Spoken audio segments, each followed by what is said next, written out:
celebration of World Fair Trade Day, we are thrilled to launch the first in a global interview series, The Future of Responsible Trade. Through this conversation, we'll be exploring how fair trade producers, organisations and businesses around the world are navigating the challenges of a rapidly changing global market while staying true to the principle of fairness, sustainability and social impact. In this first episode, we are shining a light on two remarkable leaders from Laos and Indonesia who are making a real difference in their community. Joining us is Retno Hapsari, the Program Director of XSProjek in Jakarta, a powerful voice for environmental and social justice working to transform waste into opportunity for low-income families. We also welcome Shui Meng Ng, the co-founder of Thai Bun Handicraft in Laos, a passionate advocate for women's economic empowerment through traditional crafts and sustainable enterprise. Together, we'll explore their inspiring journeys and discuss what responsible trade means in today's world and where it's heading. So let's begin. I do want to welcome you both, Retno and Shui Meng. Thank you for your time today, and we'll get right into it. So I'll start with you, Retno. Can you describe your organisation, how it began, where you operate, and how many people are involved? Yeah, I have this also the question. So so that I won't forget. So yeah, our organization XSProjek started in 2004. Under the nonprofit organizations. We are focusing on solutions to the impact of waste towards the environment at that time in Jakarta city. Also the social impact of the poor community, particularly in the scavengers. I specifically calling them as a trash pickers. Which is because that's what they do, is picking trash. And then later on, we went to these trash pickers and asking them about what they collect. And then they said they collect everything except for one thing. And then we asked them to collect certain things that at that time people don't care about it and nobody wants it, which is one of example would be plastic pouches, consumer waste plastic pouches. And we ask them to collect, and we purchase from them thinking that we are providing additional extra income.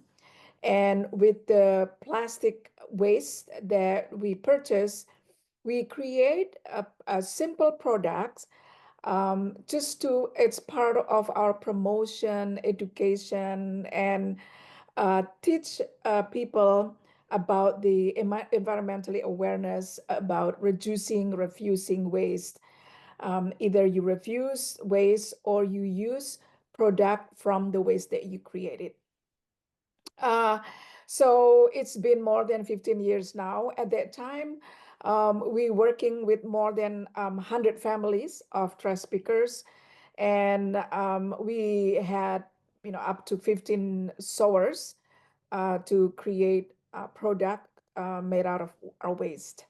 Until now, it's been going ups and down.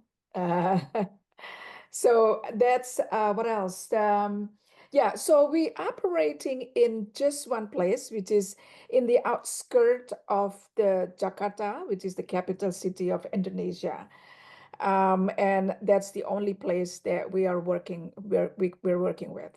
And we're still working with the community that we're working with since 2004. So that's for the introductions, probably. Unless you have other questions. Yeah. No, thank you. Thank you so much. Thank you for that introduction. And now I'm going to jump to Shui Meng, if you can tell us about your organization, how it began and how you operate and how many people are involved. Okay. We also started first as a community development project. It was run by like a local NGO. That was in 2005. Then we decided that to be sustainable and make sure we are not dependent on the donor funding from project to project, we have to make it sustainable. And we identified that in many communities there are many women who do handcrafts, and they have the means to make an income.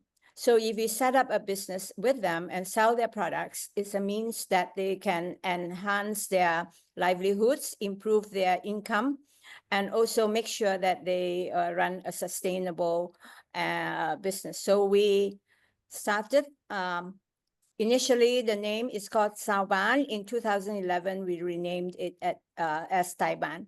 We are working with more than 300 women.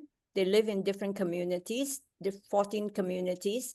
Normally, they would organize themselves into groups. So we have 14 different producer groups, and the groups have different numbers of members, and they select their own leader and their own management committee.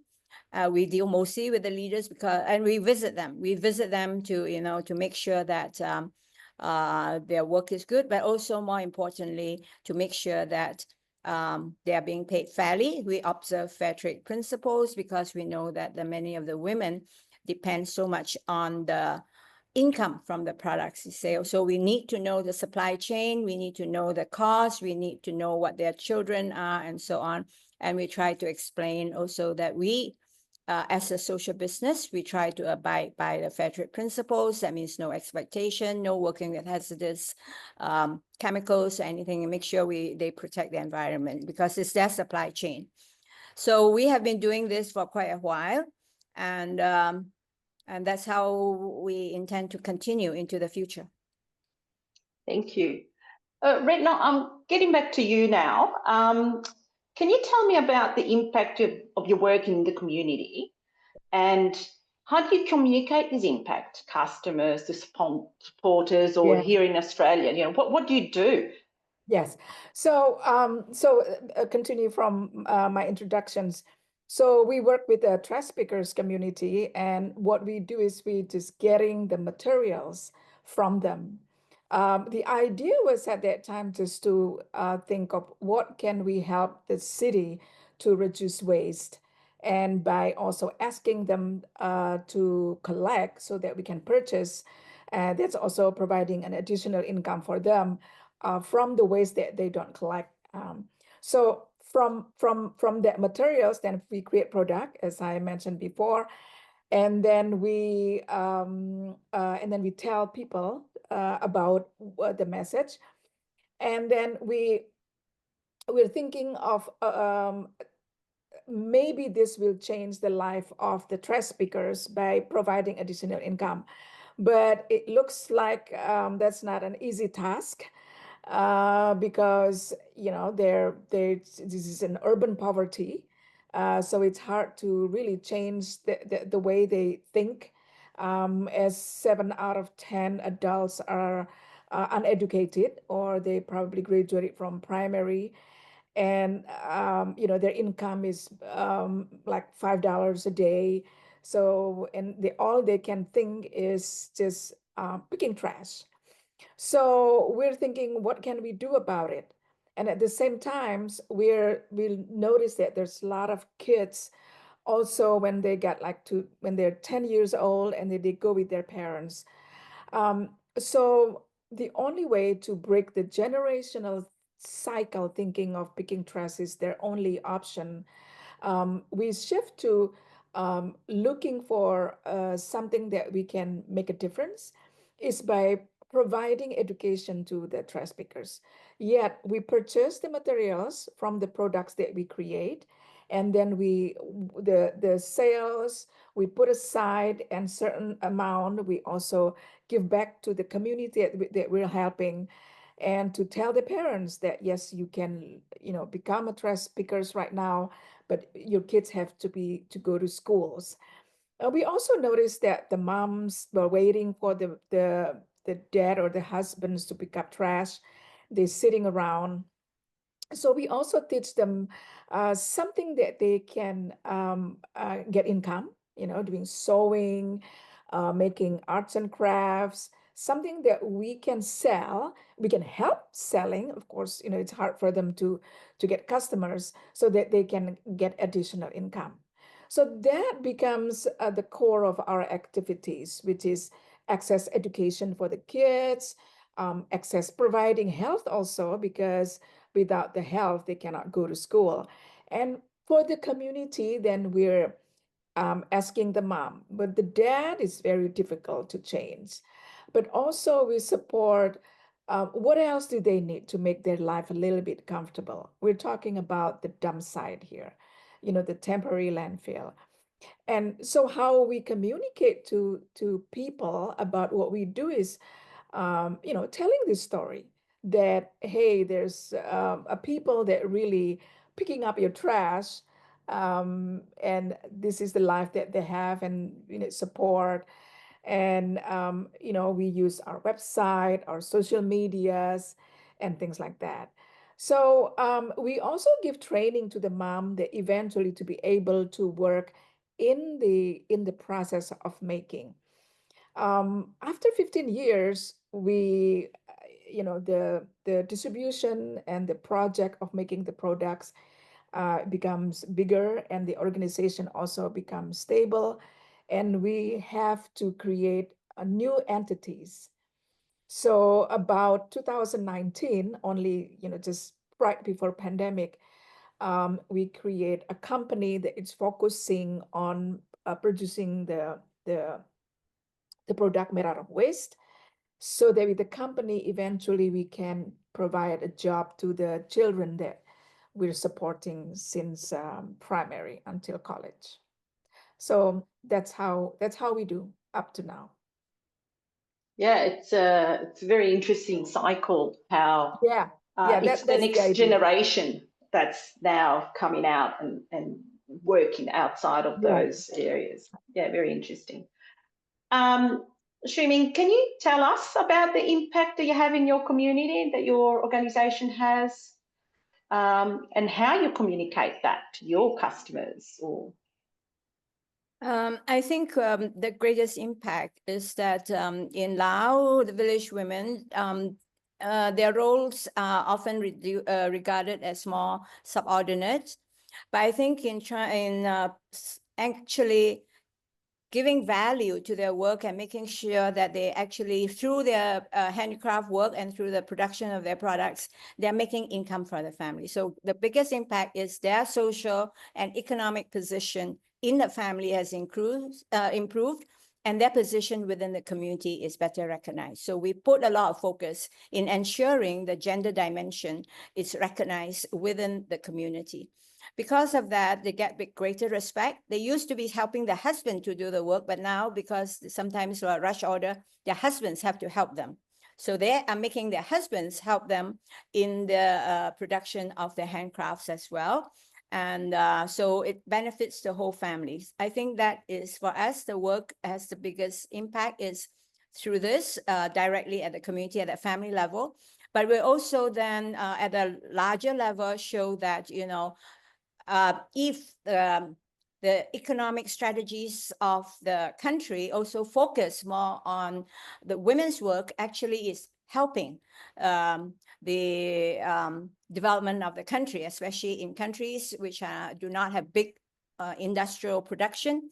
This kind of work is actually is an important economic sector that the government should pay value to. So adding value, showing the value of the work, and more importantly, to also to showcase that one of the biggest advantages of the Laos is that they still have a very vibrant handcraft sector, which should not be ignored.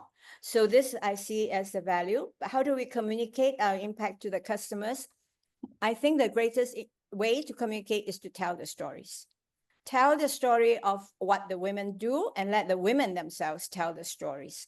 So we have a website, we do also videos, we also go to trade shows, fair trade shows, regional trade shows, where we bring some of the leaders, they themselves will then meet the customers, they understand, then how important and valuable the other people view their work, and therefore add pride in what they do. So they can now see their work is not just women's work, but actually it is becoming an important contributor to the family economy and the community economy.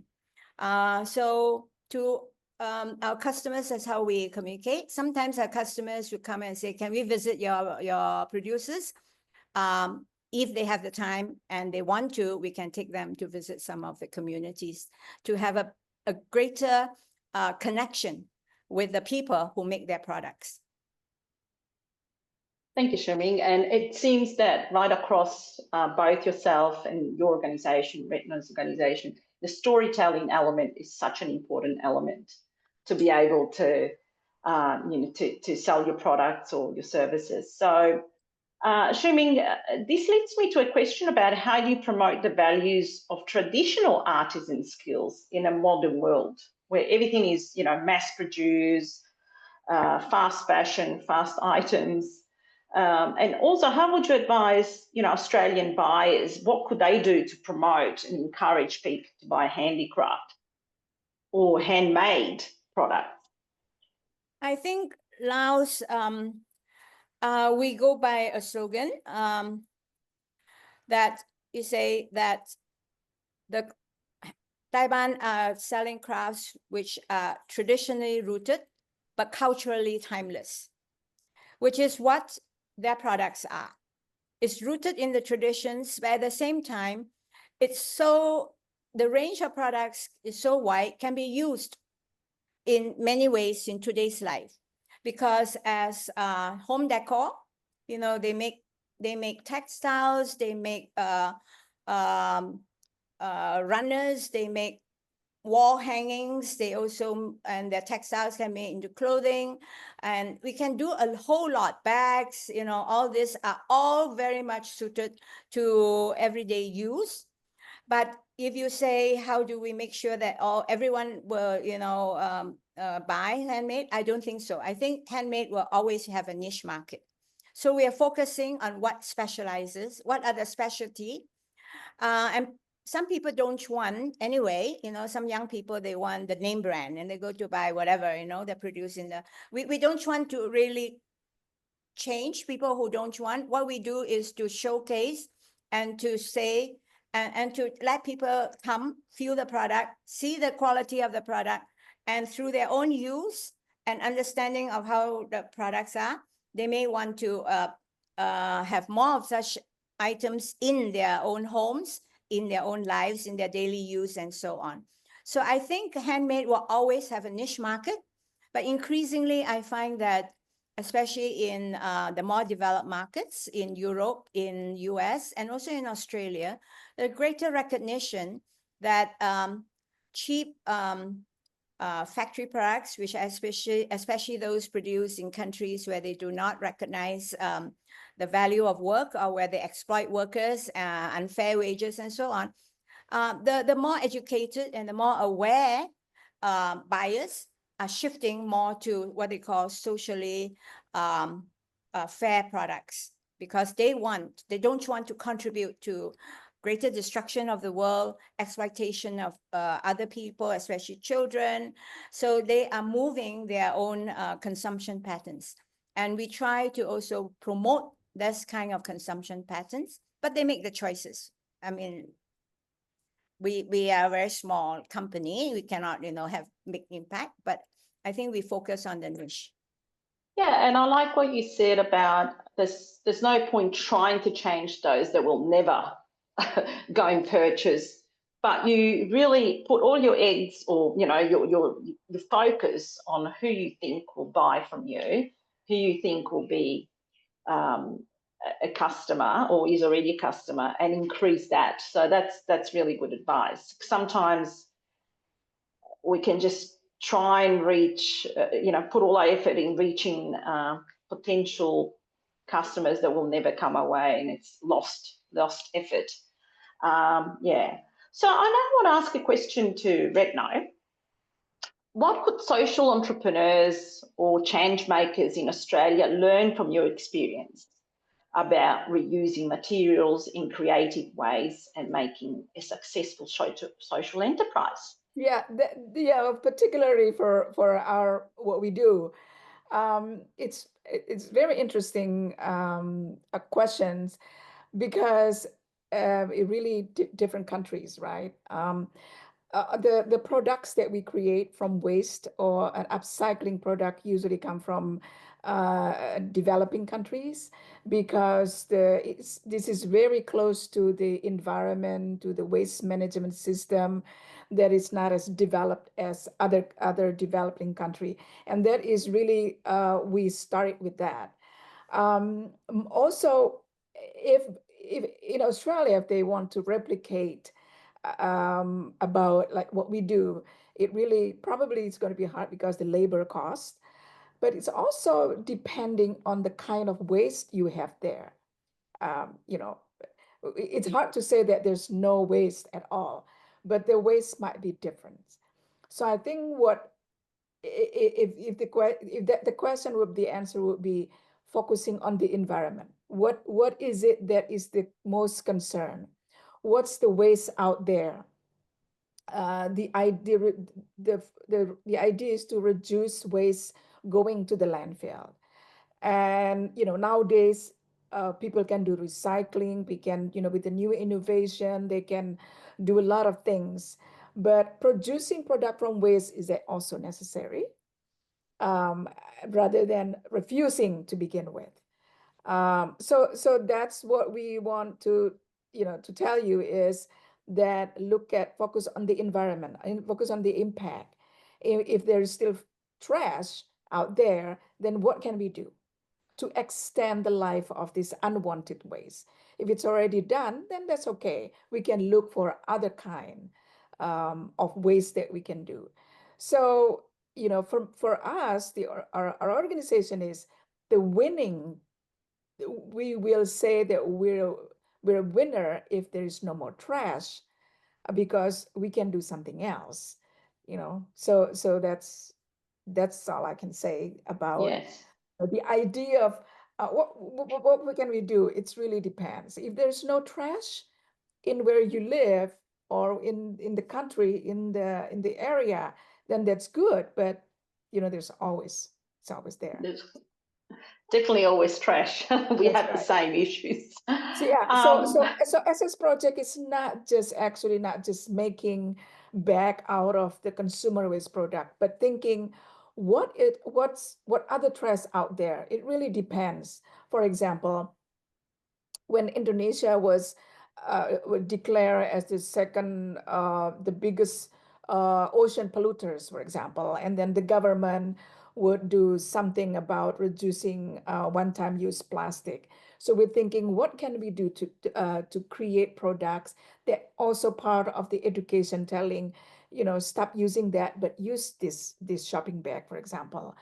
And then during a COVID, when suddenly in Indonesia, or everybody's like having pets, and then now we find out that there's a lot of dog pet food bags or something.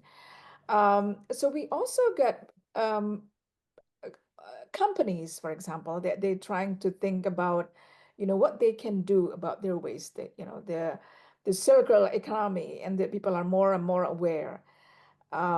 So this is what the XSProjek is about, is thinking what other ways that people, just throw them and go to the landfill, and we're trying to reduce that.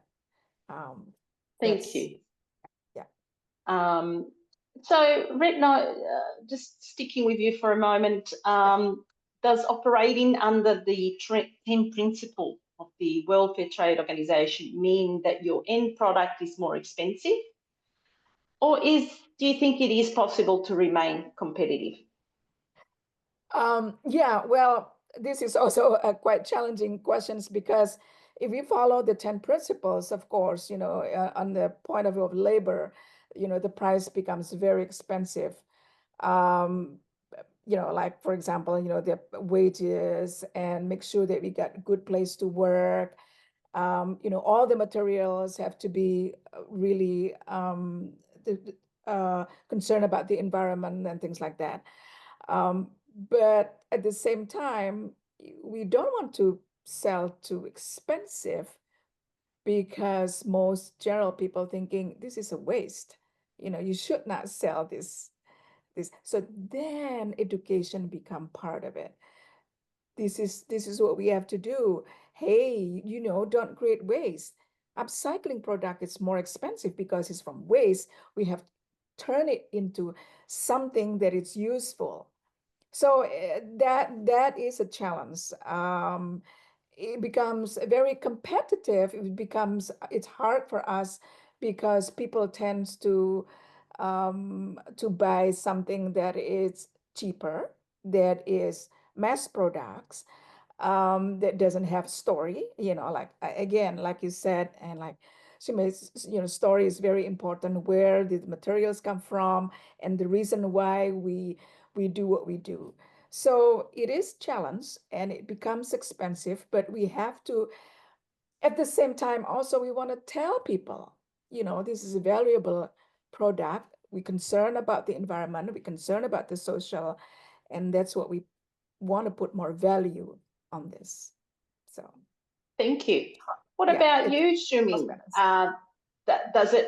Does operating under the 10 principle means your product is more expensive, or can you remain competitive? I think whether a product is expensive or not actually depends very much on the psychological thinking of whether it is expensive or not. If I were to go to Europe and buy a handmade bag, I would pay a lot of money. So it is also about getting people to understand if everything is made by hand and made by materials, the raw materials are locally produced, they should look at it as added value. So we are not so concerned with the product. Yes, if you compare the bag we sell to some factory-made bag from China and so on, it is more expensive, but the materials are different. The way the product is made is different. So it is really, we don't necessarily want to, bring the price down. We are more interested in making sure that our producers get a fair price. And if they should get more, in fact, I think they should get more.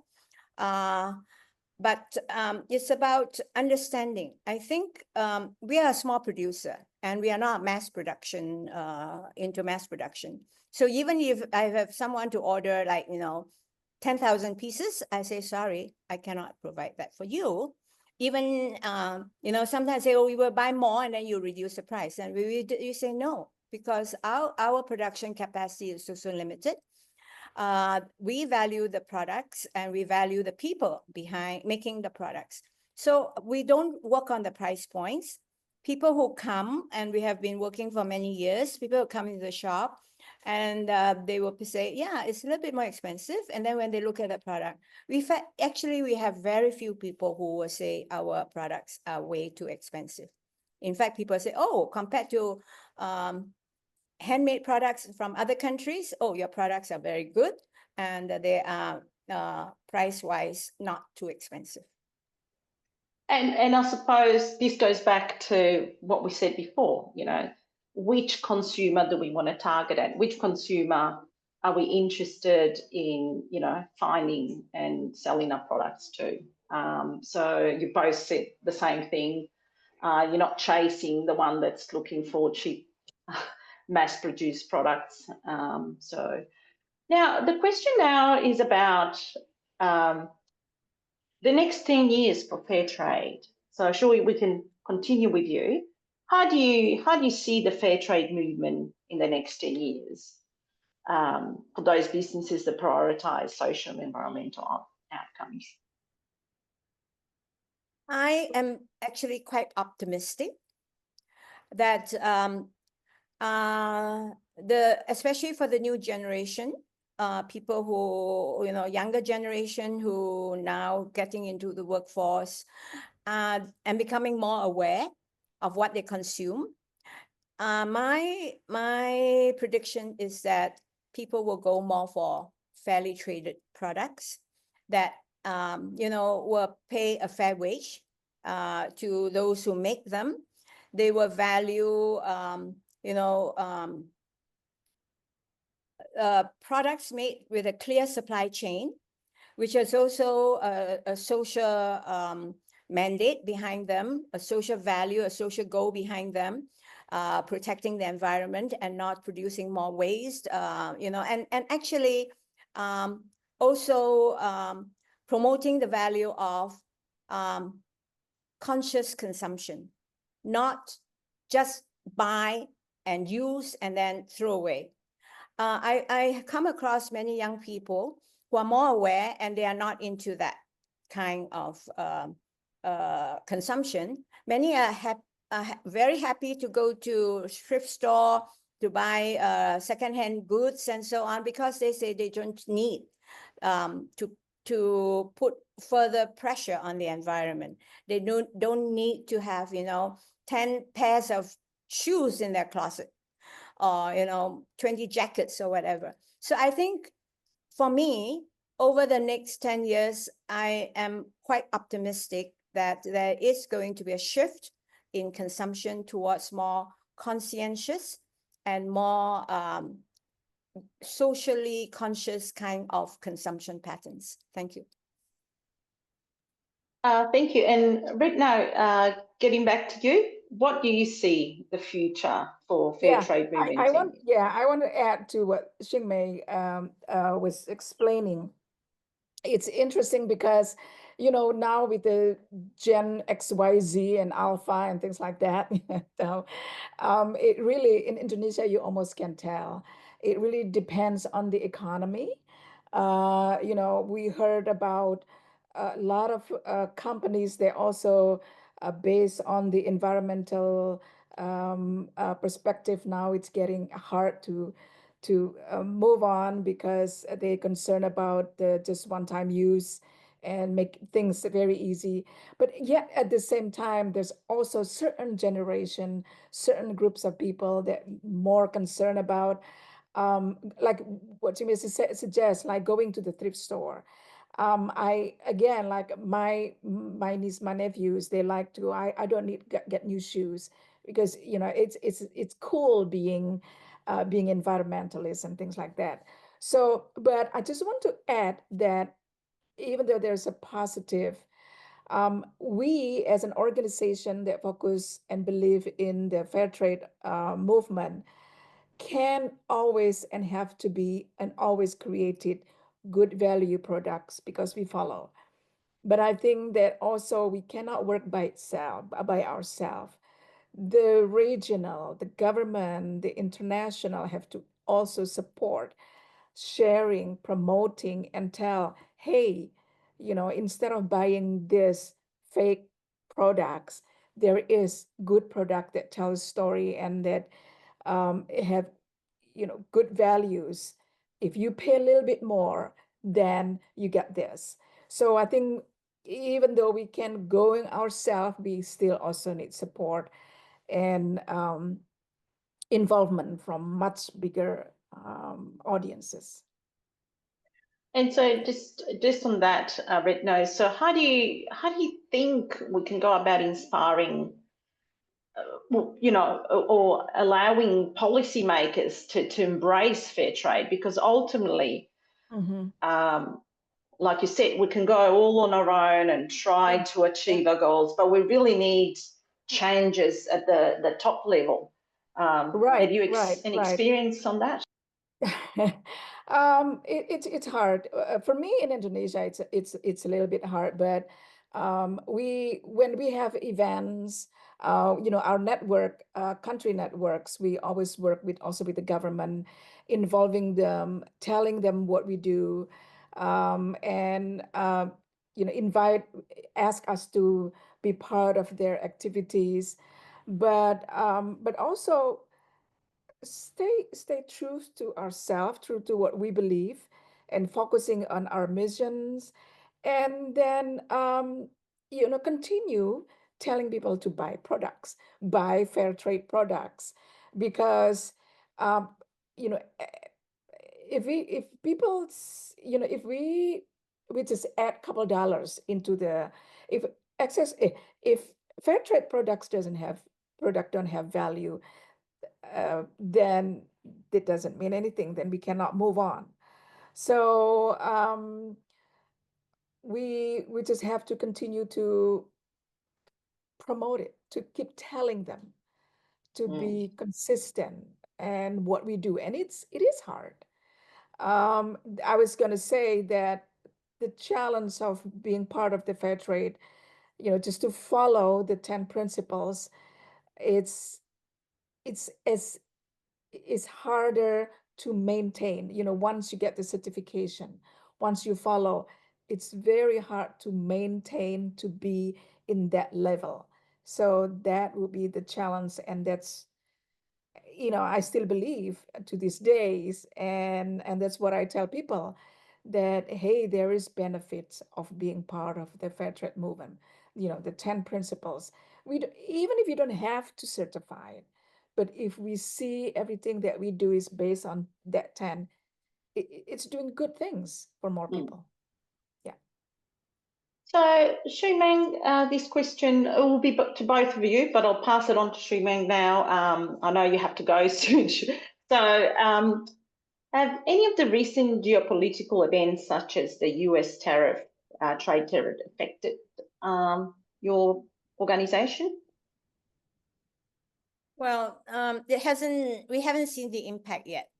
But I think on a more global issue, with or without tariff, I think in the region, since COVID, we have faced more economic challenges. The economy in the region hasn't been doing well, including that of Laos. Partly the shift in the people coming to Laos, and shift in certain consumption patterns. So we are facing some headwinds in terms of economic challenges, which has nothing to do with whether the tariff will be introduced or not. I think Laos is so small.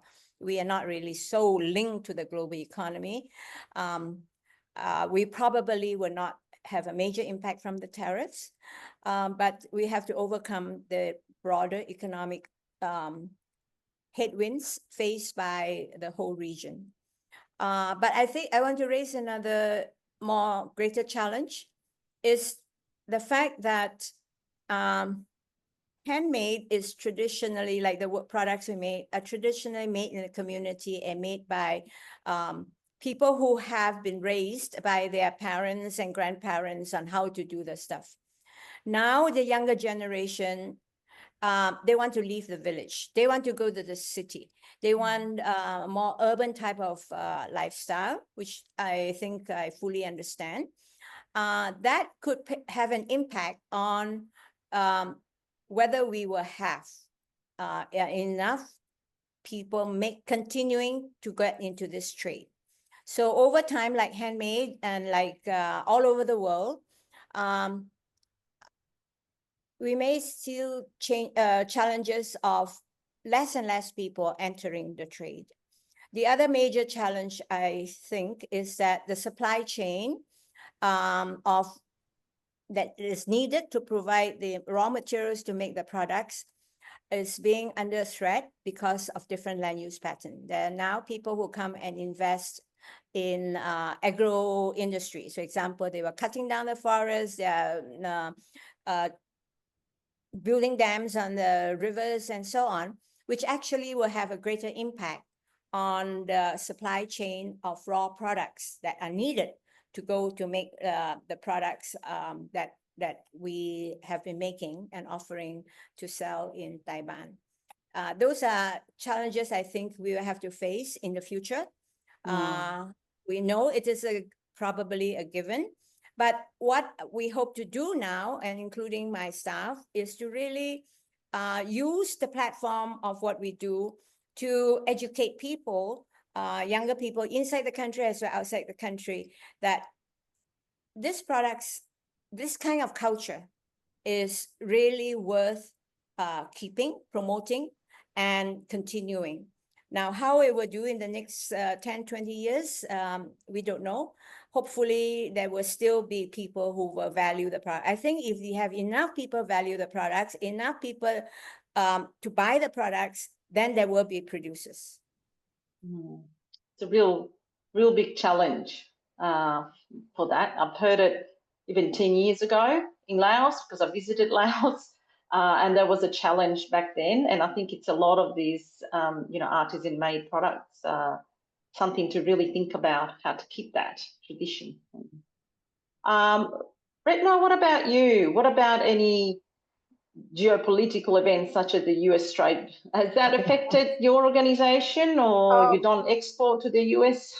Yeah, it's funny because I just heard from our member of Country Networks member that now some of the organizations like doing rush order before the tariff started. But personally, on our organization, we don't have customers from the US directly, but I think there's a domino effect on it. I know that our buyer in Belgium is planning on putting their our products at the Amazon. So I haven't heard from them, so I don't know what's going on.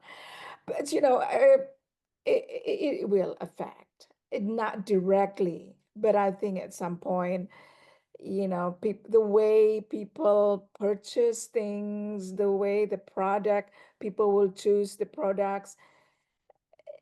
I am worried. I'm worried I don't have that right now. In a sense, I can tell that the conversion of the dollar, this is good or not good, but the reality is the dollar against versus the rupiah, the Indonesian money, is so high that if we have order from abroad, we earn the differences. But this is probably in a long term. Will we get a lot more customers than before due to these tariffs, or many things? I think it's the indirectly effect will be there, but not right now. Not right now. Yeah, I see that. So as a final note, how can people and businesses and community in Australia support you and others on the path? Yeah, for me, it's just buying the products. I was just remember what I was saying about what you said about what Australian can learn from the upcycling product or the way we do. If they cannot make, but at least they can do the marketing. So that's another solution. If you don't have the resources or the material or something, yes, you still can promote the value of the fair trade products or the organization that part of the fair trade movement is by being indirectly part of this by supporting in any way. I was just thinking like, they can do the marketing, can do the promoting, tell the story. So that's what I'm thinking, Good advice. What about you, Shui Meng? What can Australian, businesses and communities do to support your organization? Again, I hope there will be more fair trade shops, for example, who would carry our products. If there are fair trade shops in Australia interested in carrying our products, we really will encourage them to get in touch with us. The other thing is that Australians are also traveling more, and you're our one of the closest neighbor from a developed world, and many Australians do come. And we have Australians coming in, and I think if they come in and they are interested in tell the story. I like Retno's story about the upcycling and recycling. I think it's very, very important. Trash is such a big, major problem. And in our own way, we try to reduce trash because many of our products are made from fabric waste. So we do patchwork. It can be artistic. We can turn something, that people throw away into an art form. I think we should all try to promote that. And so I learned a lot from you, Retno. And so it is really good to hear that you are in this work with trash. So I think Australians, travelers are becoming also more aware. And if they get in touch and you get direct contact with the people who make products or the people who upcycle their waste, I think they will see how important their consumption pattern will be if they support social enterprises like this. Thank you both. I like how we ended on a positive note, and also a call to action, right? You can't leave a meeting or an event without a call to action.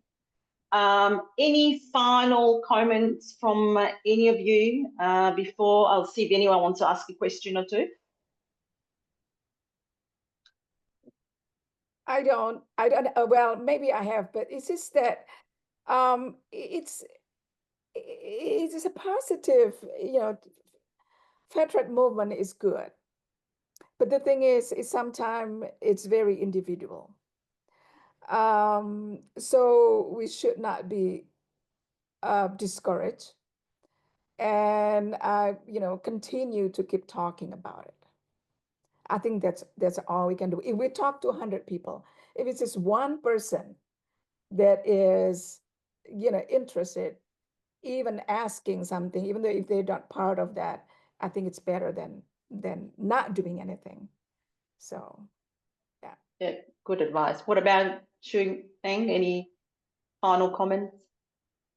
No, I would just want to thank you for organizing this session and to get a wider audience to understand or to get interested in fair trade. I think it's important that we tell the story. Thank you. Now, we don't have much time left, but and I'm not even sure if we have anybody online, but is there someone that wants to ask a question?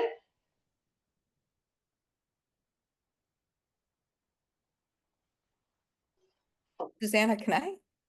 Oh, yes. Can you hear? Hi, thank you so much. That was really, really interesting. And I was just wondering, Susanna, if you can share maybe the links of the products that these two women are promoting and selling. It's been a while since I've gotten back into the whole fair trade conversation of fair trade, and retailers and people that are involved in selling, whether it's certified as fair trade or ones that are following kind of sustainable and social well-being types of principles. And I do think, absolutely what I've been hearing is that it is getting that message out to the greater, public. And I know the fair trade organization in the past, when I was involved in it 10 years ago, maybe because I was more conscious of looking for it, I had access to it. But now, being away from it, I very rarely see who or where or what is being offered. And I applaud you that you're doing all these wonderful things, but just some of you had commented about the market, and it may just be a niche market. I think like distribution and just the talk points and the promotion of it is a little bit, not as aggressive or out there as it could be. So I just, yeah, I would love to see what you're doing, and keep it up. But yeah, I just yeah, I just wanted to kind of say I'd love to see what you're doing and figure out how, if anywhere, I can help promote your products. Well, there you go, Millicent. You can definitely help with marketing and promotion. Yeah, that's answered that. That's a call for action. It is. I just want to add that it's challenging. It's challenging. Compete with the capitalism, that kind of product. But once you believe in it and you continue to believe,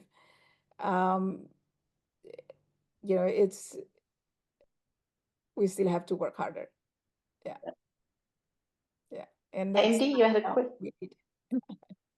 quick observation. Thank you very much for your presentations. They were fascinating. I really, really appreciate hearing the stories firsthand. In many decades, I've always tried to describe what we do as produce products without a discount. So part of our language has to change. So we're the benchmark.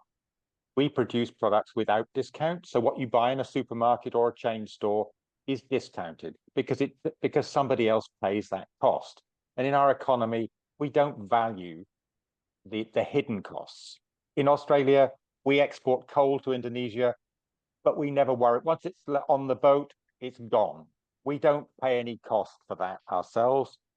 And, it goes onto your balance sheet, not ours. But we dig it out of the ground. It's our environmental responsibility. So shouldn't we pay a cost? The other thing which interested me in it was one of you mentioned a challenge in remaining certified or guaranteed, and whether that mattered or not. There was a challenge in the longer term to stay relevant and that somebody was verifying you. How we do that, for me, and I think for certainly us in Australia, that's always been a challenge, that as you grow, others copy you without paying the cost, i.e. they get to make a discounted fair trade product. And oh goodness, there was one more thing I had which was relevant. I can't remember what it is, so I'll pass. Anyone else? Shui Meng, Yes. do you want to answer, or I should wait to comment? But well, I'm interested about the relevant part. XSProjek is certified of WFTO. I tell you, the word challenge, I keep saying that because it is. With the economy, with what happened in the world, with the difference conversion, the cost become member is very high, and then yet it depends on the politically and economically what happened in the world, the elections, that impact on what we do, and at the same time we want to produce good value products with the, we believe with the fair trade movement.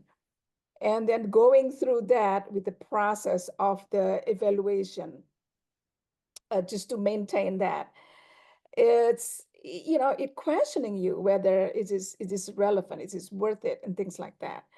But we continue to do that. Somebody was saying, it's getting hard to become a member because you have to pay quite expensive, but we still believe in what we do. So people will say, right now, you don't have to be certified. You don't have to. But there is also many organizations in, you're selling your product in America and Australia. They have certain regulation that you can follow. So more and more so. Mm-hmm. Exactly. So then it really back to the belief, whether you're WFTO global certification or you're Australian, if you know what you do, you follow the 10 principles because that thinking that's good for you and for others, it'll pay back. People will understand. People will see that. Yes. Somebody was saying, how come you're such a small enterprise can stand for 15 years? In Indonesia, small enterprise only lasts 3 years. So we must have done something that is different than others. And I think it's just stay true to yourself.